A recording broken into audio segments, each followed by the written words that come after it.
The Prime Minister Imran Khan to please share with us his vision on Pakistan renewable energy. Thank you.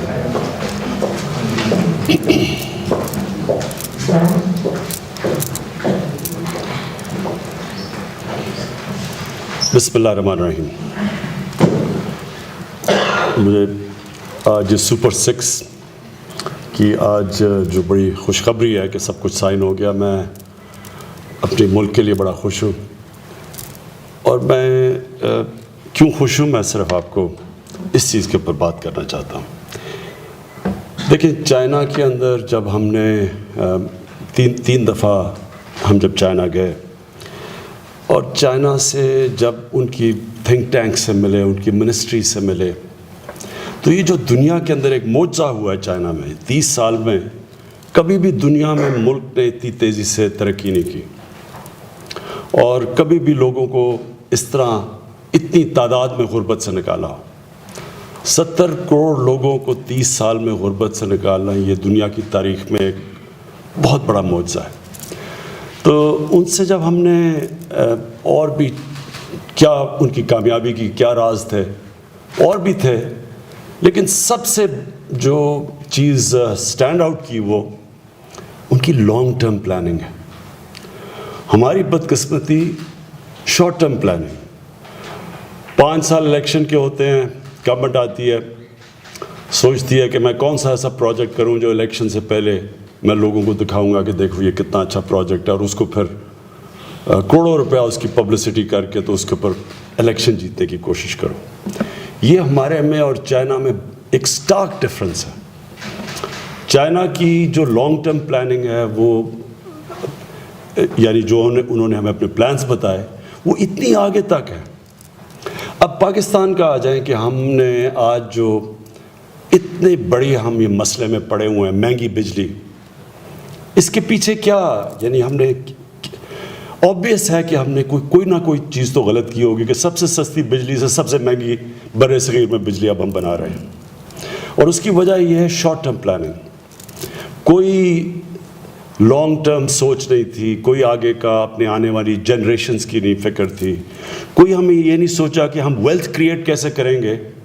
जब तक industrialise नहीं होंगे तो wealth creation नहीं होगी, वेल्थ क्रिएशन नहीं होगी तो मुल्क कभी भी ऊपर नहीं जा सकता।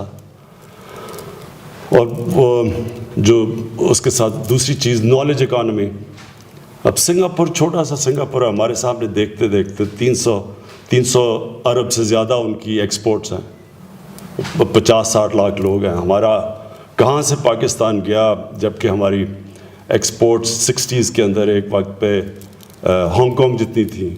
हमारी इंडस्ट्रियल प्रोडक्शन 3-4 एशियन टाइगर्स के मुकाबले में पाकिस्तान की इंडस्ट्रियल प्रोडक्शन थी। और कहाँ आज के हमारा 25 अरब डॉलर एक्सपोर्ट्स और उनकी छोटे से सिंगापुर की 300 अरब डॉलर से ऊपर।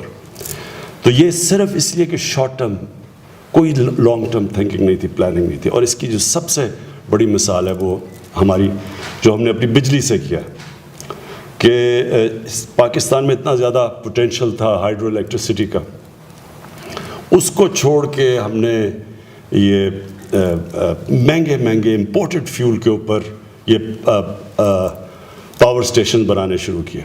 और जब पता भी था कि आगे जाके हमें मुश्किल पड़ेगी, बिजली महंगी हमारी हो जाएगी, रुपया गिरेगा, जैसे ही रुपया गिरेगा बिजली की कीमत ऊपर चली जाएगी, बिजली की ऊपर जाएगी। हमारा मुकाबला है जो साउथ एशियन, बांग्लादेश से, हिंदुस्तान से, तो उनके साथ आहिस्ता आहिस्ता हम अनकम्पेटिटिव हो गए हमारी एक्सपोर्ट्स, और बजाय ऊपर जाने के नीचे आनी शुरू हो गई। तो ये जो मुझे आज खुशी है 3 वजह से। एक ये कि सस्ती बिजली, ये जो 6 प्रोजेक्ट्स हैं इनकी बिजली 5 सेंट से भी कम है, जबकि हम बिजली बाहर से 10-12 सेंट इतने पे ले रहे हैं। और प्रोजेक्ट्स में क्योंकि इम्पोर्टेड फ्यूल पे है, महंगी है। तो एक तो सस्ती बिजली, और ये जब आएगी तो इससे ओवरऑल जो 60% हमारा टारगेट है 2030 तक, तो ओवरऑल बिजली की कीमत नीचे आ जाएगी। दूसरी चीज़ क्लीन एनर्जी, ये सबसे इम्पॉर्टेंट चीज़ है कि अब आने वाली जनरेशन्स के लिए एक बहुत बड़ा चैलेंज आ रहा है ग्लोबल वार्मिंग का।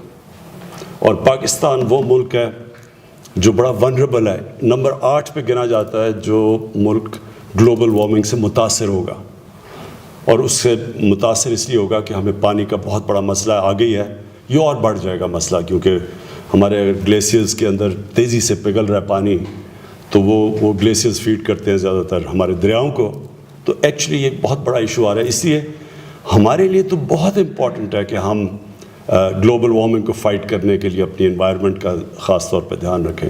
تو یہ کلین انرجی ہے، ہوا سے بنے گی انرجی، تو یہ تو سیکنڈ اس کی بہت بڑی اس کی ایڈوانٹیج ہے۔ اور تیسری چیز جو میں نے پہلے بات کی کہ یہ امپورٹڈ فیول پہ نہیں ہے، ہوا سے بنے گی، جس طرح ہم پہلے پانی سے بجلی بناتے تھے، تو ہوا سے بجلی بنے گی امپورٹڈ، تو ہم پھر اگر روپیہ ہمارا کبھی سلپ بھی کرے تو ہمیں پرابلم نہیں ہوگا، ہم شاکس پہ ہمارا اکانومی نہیں ڈپینڈنٹ ہوگی کہ جب ہم امپورٹ کریں گے باہر سے، جو اب جیسے جو ہماری ڈی ویلیویشن ہوئی تو سارا پریشر پڑ گیا گورنمنٹ کے اوپر، ہمارا اتنا زیادہ جو ہمارے بجٹ میں سے اب سپورٹ کرنی ہے اپنی انڈسٹری کو، ان کو سبسڈیز دینی ہے کیونکہ وہ کمپیٹ کر رہے ہیں، تو ایک وشس سائیکل میں پھنسے ہوئے ہیں۔ تو یہ اس کی 3 بہت بڑی ایڈوانٹیجز ہیں رینیوبل انرجی کی، اور یہ جو ونڈ سے ہوا سے جو بجلی بنے گی۔ میں اس کے لیے ورلڈ بینک اور IFC کا بہت شکر گزار ہوں، الانگو آپ کا بہت شکر، الانگو کا اب تک اردو تو آ چکی ہوگی، تو آپ کا میں بہت بہت شکر گزار ہوں جو آپ نے اس میں پوری طرح کوشش کی، کیونکہ ایک وقت پہ یہ پروجیکٹ یہ آلموسٹ لیپس کرنے لگا تھا، تو ان کی کوششوں سے ہم نے پھر بڑی خوشی ہے کہ اب یہ آگے بڑھ رہا ہے۔ میں آخر میں صرف ایک چیز اپنے قوم کو کہوں گا کہ اللہ نے ہمیں بڑے مشکل وقت سے گزارا ہے۔ یہ جو ہمارا پہلا سال تھا یہ بڑا مشکل تھا۔ مشکل کیوں تھا؟ کیونکہ بہت بڑا کرنٹ اکاؤنٹ ڈیفیسٹ تھا۔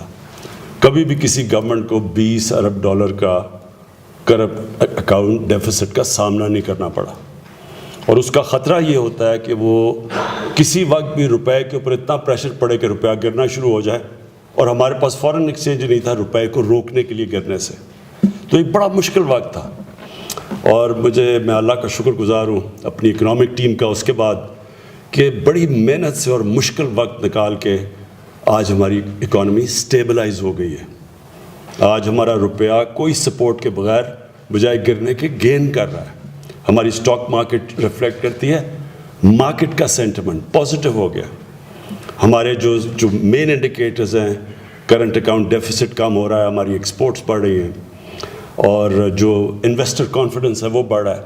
تو اللہ کا شکر ہے کہ اب ہمارا ڈائریکشن ٹھیک ہے۔ اب ہم نے یہاں سے آگے بڑھنا ہے، اور آگے بڑھنا کیا ہے کہ اپنی اکانومی کو چلانا ہے۔ جیسے ہی ہماری اکانومی چلنی شروع ہوتا ہے کہ لوگوں کو روزگار ملے، جو باٹم لائن یہ ہے کہ جو بھی ہم کریں اپنی عام عوام کی ہم بہتری کیسے کر سکتے ہیں، لوگوں کو کیسے اٹھا سکتے ہیں مشکل وقت سے، تو اس کا تو وہ سائیکل تب چلتا ہے ویلتھ کریشن سے ہمارے پاس جب زیادہ پیسہ آئے گا اس کو ہم ٹیکس کریں گے، اس ٹیکس سے پھر اپنے نچلے طبقے کو اوپر اٹھائیں گے، جو کہ چائنا کی کامیابی کا راز تھا۔ میں عمر آپ کو مبارک دیتا ہوں، ندیم آپ کو، عرفان آپ کو میں خاص طور پہ مبارک دیتا ہوں کہ آپ نے جو بجلی کی چوری تھی، اب مجھے کریکٹ کرنا، 120 ارب روپیہ آپ نے تقریباً 1 سال میں ریٹریو کیا ہے پچھلے سال کے مقابلے میں۔ یہ بہت بڑی آپ کی اچیومنٹ ہے۔ ہم اپنی گورنمنٹ کی طرف سے، لوگوں کی طرف سے آپ کو مبارک دیتے ہیں۔ شکریہ۔